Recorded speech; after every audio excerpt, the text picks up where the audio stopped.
우리는 존재 이유가 있어서 이 시간 지구에 있습니다. 태양계에는 8개의 행성이 있다. 자전은 행성이 한 바퀴 회전하는 것으로 지구의 하루는 24시간이다.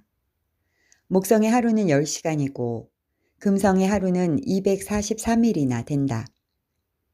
만약 지구의 하루가 10시간이나 243일이었다면 하루는 매우 짧거나 너무 길어서 사람의 활동 주기는 매우 달라졌을 것이다. 하나님께서 지구를 창조하실 때 자전 주기도 고려하셨다. 태양과 달은 한치의 오차 없이 정해진 법칙에 따라 운행을 멈추지 않는다.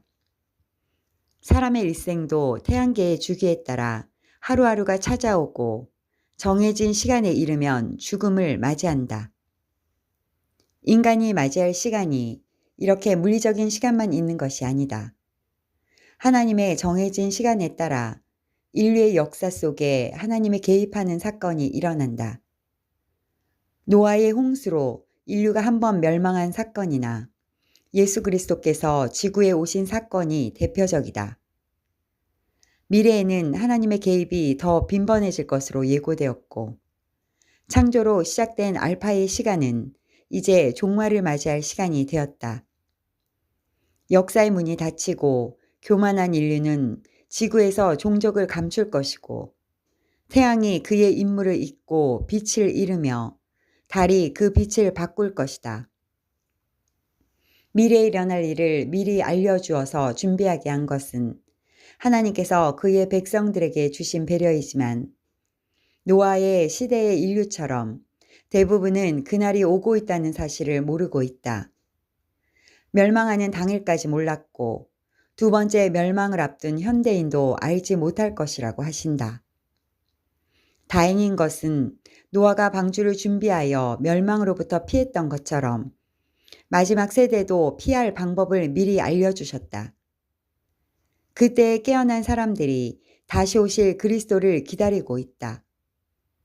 흔히 세월이 많이 흘러 자연 환경이 크게 바뀐 경우를 상전벽해라고 한다. 이는 뽕나무밭이 푸른 바다가 되었다라는 뜻이다. 현대 기술은 인류의 터전을 첫 번째 상전벽해로 만들었다. 그들이 사는 도시의 모습뿐 아니라 사람들의 정신과 삶의 가치와 목적도 큰 변화를 가져오게 했다. 다음 세대는 점점 신으로부터 멀어져서 새로운 인종의 출현으로 여길 정도다. 반도덕주의자들, 악을 의도적으로 확산하는 무리들, 조상들이 믿었던 신을 버리고 새로운 신을 숭배하는 자들이 등장했다고 해도 과언이 아니다. 첫 번째 상전벽해가 무너지는 두 번째 상전벽해가 있을 것이다. 그때 나타난 거룩한 무리가 이사야가 기록한 의의 나무들이다. 주님의 해석에 따르면 그들은 아름다운 열매를 맺는 좋은 나무들이며 흰 옷을 입은 자들이며 어린 양의 피로 씻어낸 구별된 자들이다. 파수꾼이 아침을 기다림보다 내 영혼이 주를 더 기다리나니 참으로 파수꾼이 아침을 기다림보다 더하도다. 주님께서 그날에 부르실 자들이 준비해야 할 지시를 수행하였다.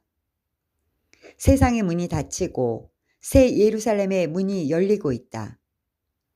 노아의 시대가 재현될 것이지만 홍수에 휩쓸려 가지 않기 위해서는 위기의 시대에 지혜가 필요하다. 몇천 년 후에 일어날 일을 미리 기록하신 것은 하나님의 전지하심이다. 정한 날이 하나도 되기 전에 주의 책에 다 기록이 되었나이다. 우리는 존재 이유가 있어 이 시간 지구에 존재하고 있다. 주님을 기다리고 있기 때문에 그날을 위해 준비되는 것이 그들의 존재 이유이며 주의 책에 다 기록되었다.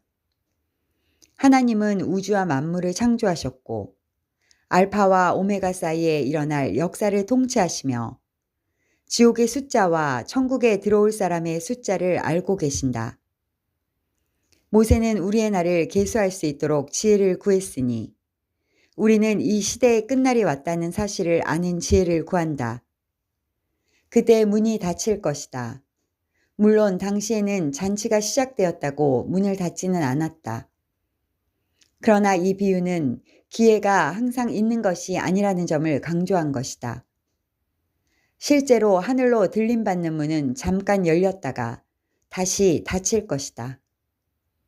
5명은 혼인잔치에 들어가고 5명은 들어가지 못했다. 2사람 중에 하나는 데려감을 받고 하나는 버려둠을 당한 비유와 맥을 같이 한다. 그날에 이 사건을 진행하신 예수님은 깨어있으라고 하신다. 깨어있으라는 현재형 명령이다. 계속 지속적으로 철저하게 준비하고 기다리고 있으라는 행동 지침이다.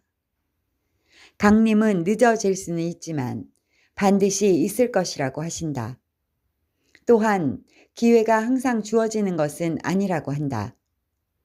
아직은 문이 닫히기 전이지만 곧 문이 닫히기 위해 오고 있다. 임박함과 지연의 문제가 서로 뒤섞여 있는 것을 보게 된다. 우리는 준비되어 있습니까? 떠날 준비가 되었습니까? 주님께서 언제까지 기다려 주시겠습니까? 관망해 보자는 건가요? 여전히 좋아하는 영상들을 시청하고 있어도 아무 상관도 없을까요? 우리가 준비되지 않으므로 치루어야 할 값이 얼마나 될지 계산해 보십시오. 그날이 오고 있습니다. 주님이 오시는 날에 우리는 어디에 있을 것입니까? 지금 정화되어야 합니다.